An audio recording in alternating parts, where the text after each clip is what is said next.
다이어트를 하면 가슴 크기가 줄어든다고 고민하는 분들이 많습니다. 체중 감량을 하면서도 가슴살을 지키고 싶다 하시면 오히려 해주세요. 가슴이 작아 보이고 처져 보이는 걱정을 덜 수 있어요. 허벅지나 복부만 집중적으로 빼는 방법은 없을까? 결론부터 말씀드리자면 특정 부위만 살을 빼는 건 불가능해요. 하지만 한 가지 방법이 있어요. 다이어트를 한 번이라도 해보셨다면 이런 생각 한 번쯤 가져보셨을 거예요.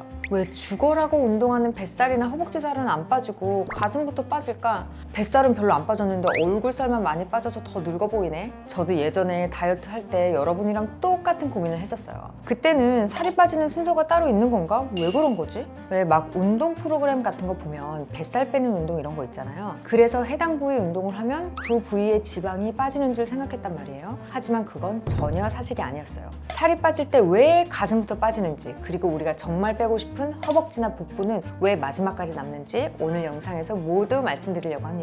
뱃살을 먼저 빼는 방법이 정말 없을까요? 여러분이 부위별 다이어트를 조금이라도 더 효과적으로 할 수 있는 꿀팁도 알려드릴게요. 먼저 얼굴부터, 그리고 가슴부터 빠지는 게 기분 탓일까? 아니면 나만 그런 건가? 내 체질 때문에 그런 건가? 하는 궁금증부터 해결해보죠. 우리 몸은 살이 빠지는 순서가 정해져 있다는 건 팩트입니다. 신체 부위별로 지방 분해 효소의 분포가 다르기 때문인데요. 우리 몸에서 살이 빠지기 위해서는 지방 분해 효소가 작용해야 빠질 수가 있는데, 이 지방 분해 효소가 작용하려면 수용체가 필요합니다. 이 수용체는 두 가지 종류가 있는데, 하나는 지방 분해를 도와주는 베타 수용체, 그리고 또 하나는 지방 분해를 억제하는 알파2 수용체입니다. 둘 중에서 살이 잘 빠지려면 어떤 수용체가 많아야 할까요? 당연히 지방 분해를 도와주는 베타 수용체가 많고 지방 분해를 억제하는 알파2 수용체가 적어야 살이 잘 빠지겠죠. 이런 수용체들이 우리 몸 부위마다 다르게 분포하고 있는데요. 베타 수용체는 얼굴을 비롯한 상체에 많이 분포하고요. 알파2 수용체는 하체에 많이 분포합니다. 이제 살 빠지는 순서가 예측이 되시죠? 지방을 분해하는 베타 수용체가 상체에 많기 때문에 살은 상체가 잘 빠집니다. 순서를 보면 얼굴, 가슴, 복부에 살이 먼저 빠지고요. 알파 수용체가 가장 많은 하체는 살이 가장 늦게 빠지는 편입니다. 다이어트를 시작했든 힘든 일이 있어서든 체중이 줄면 주변에서 살이 쭉 빠졌네? 얼굴이 헬스케졌다 라고들 하죠. 이렇게 다이어트를 시작하면 얼굴 살부터 빠집니다. 10대나 20대들은 아직 남아있는 젖살이나 짱구볼살 빼고 싶다고 막 그러는데, 그리고 얼굴이 작아 보이고 싶으니까 얼굴 살부터 빠지면 좋아하겠지만 20대 중후반부터는 얼굴 살이 너무 빠져버리면 나이 들어 보이기 때문에 정말 속상합니다. 특히 다이어트를 중간에 포기해버리면 살은 안 빠지고 얼굴만 더 늙어버리는 사태가 발생하기 때문에 정말 최악이죠. 다이어트에 성공한다고 해도 나이 들어 보이는 얼굴 때문에 속상하기도 한데요. 예전에 무한도전 멤버들이 패션쇼 모델 한다고 다이어트를 했을 때 정준하 씨가 다이어트에 성공했지만 노안이 된 것으로 멤버들에게 놀림받고 전 국민에게 노안 이슈가 됐던 것도 유명하죠. 왜 얼굴살이 제일 먼저 빠질까요? 그 이유가 있습니다.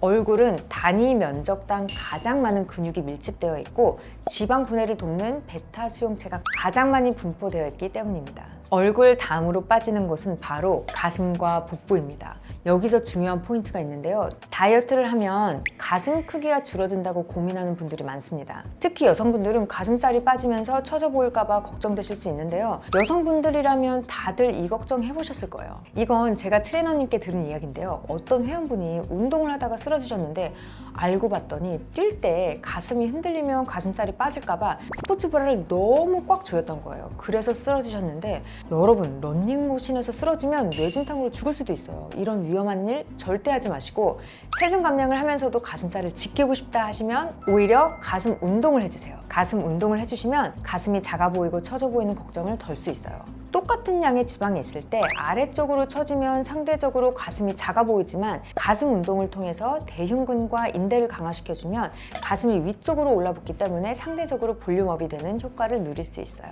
헬스장에 다닌다면 대흉근 강화하는 기구로 운동을 하면 좋을 것 같고요. 유튜브에서 대흉근을 강화하는 홈트나 필라테스 영상을 찾아보시는 것도 추천합니다.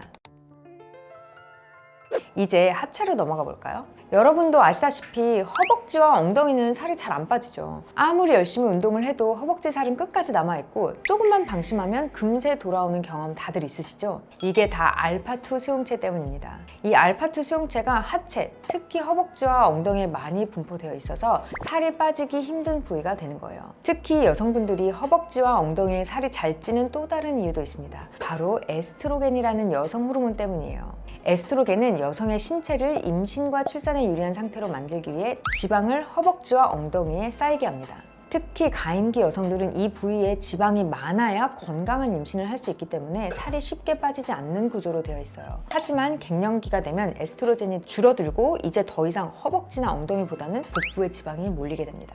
그래서 나이가 들수록 여성분들은 복부에 비만이 생기기 쉬운 거예요. 남성들도 테스토스테론이라는 남성 호르몬이 줄어들면 복부에 지방이 쌓이게 되는 거고요. 여기서 궁금한 점이 하나 생기죠. 허벅지나 복부만 집중적으로 빼는 방법은 없을까? 많은 분들이 이 부분에 대해서 고민을 하시는데요. 결론부터 말씀드리자면 특정 부위만 살을 빼는 건 불가능해요. 운동을 열심히 한다고 해서 그 부위 살만 빠지는 게 아니라 온몸의 지방이 골고루 빠지는 겁니다. 학계에서도 부위별로 지방을 선택적으로 뺄 수 없다는 게 이미 정설로 자리 잡았어요. 하지만 한 가지 방법이 있어요. 체중을 천천히 감량하면 얼굴이나 상체에 살이 덜 빠지고 하체의 살도 함께 줄일 수 있습니다. 한 달에 2에서 3kg 정도씩 감량하는 것이 좋고 급격하게 살을 빼는 것은 피하는 것이 좋습니다. 알파2 수용체와 에스트로겐이 쌓아놓은 뱃살은 어떻게 해야 빠질까요? 다른 부위와는 달리 복부는 내장 지방과 피하 지방이 복합적으로 쌓여있죠. 내장 사이사이 쌓여서 이티처럼 배를 볼록하게 만드는 내장 지방, 그리고 살을 축축 튜브처럼 흘러내리게 하는 피하 지방, 이 둘이 복합적으로 쌓여있단 말이에요. 다이어트의 80%는 식단에 달렸다라는 말을 많이 들어보셨을 거예요. 이건 내장 지방을 줄이기 위해서 필수입니다. 이전 영상에서도 내장지방형 뱃살을 줄이는 방법에 대해서 알려드린 적이 있는데요. 내장지방을 줄이기 위해서는 한 번에 많이 먹거나 빨리 먹는 습관을 고치셔야 합니다. 이런 습관들은 내장의 지방을 저장하도록 하기 때문에 천천히 오래 씹어서 먹고 1일 1식이나 폭식이 아닌 두세 번에 나눠서 소식하는 것만으로도 내장 지방을 줄일 수 있어요. 그리고 술을 끊어야 합니다. 알코올이 체내에 들어오면 지방 대사가 중단이 되고 지방이 복부에 축적이 되기 때문에 절대 금주 지켜주세요. 이렇게 내장 지방은 에너지원으로 빠르게 쓸 수 있기 때문에 식단만으로도 충분히 줄일 수 있어요. 하지만 피하 지방은 조금 다릅니다. 피하 지방은 우리 몸을 보호하는 단열재 같은 역할을 하기 때문에 이 지방을 줄이려면 근력 운동이 필요해요. 운동을 통해서 근육에 열을 발생을 시키고 그 열이 피하 지방을 태우면서 서서히 줄어들게 됩니다. 예를 들어 허벅지나 엉덩이에 쌓인 피하 지방은 스쿼트 같은 하체 근력 운동이 가장 효과적이에요. 이때 근육을 키우면 체온이 높고 그로 인해서 피하 지방이 더 쉽게 감소하게 되겠죠. 하지만 대부분은 내장 지방과 피하 지방 둘 다 가지고 있으니까 둘을 병행하는 것이 가장 좋습니다. 예를 들어 뱃살을 줄이기 위해서는 식단 조절로 내장 지방을 먼저 줄이고 이후에 운동으로 피하 지방을 태워 바디라인을 잡아야 여러분이 꿈꾸는 몸을 가질 수 있습니다.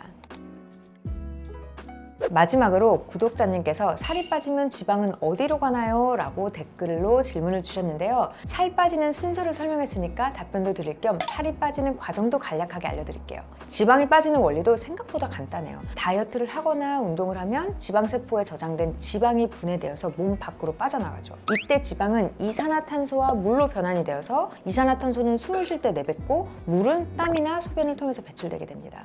운동할 때 숨이 가빠지고 땀이 나는 이유가 바로 지방이 분해되기 때문이에요. 오늘은 이렇게 살이 빠지는 순서에 대해서 알아봤습니다. 상체부터 먼저 빠지고 하체는 가장 늦게 빠진다는 거 이제 다들 아시겠죠? 원하는 뱃살, 허벅지 살이 안 빠진다고 조급해하거나 다이어트를 포기하지 마세요.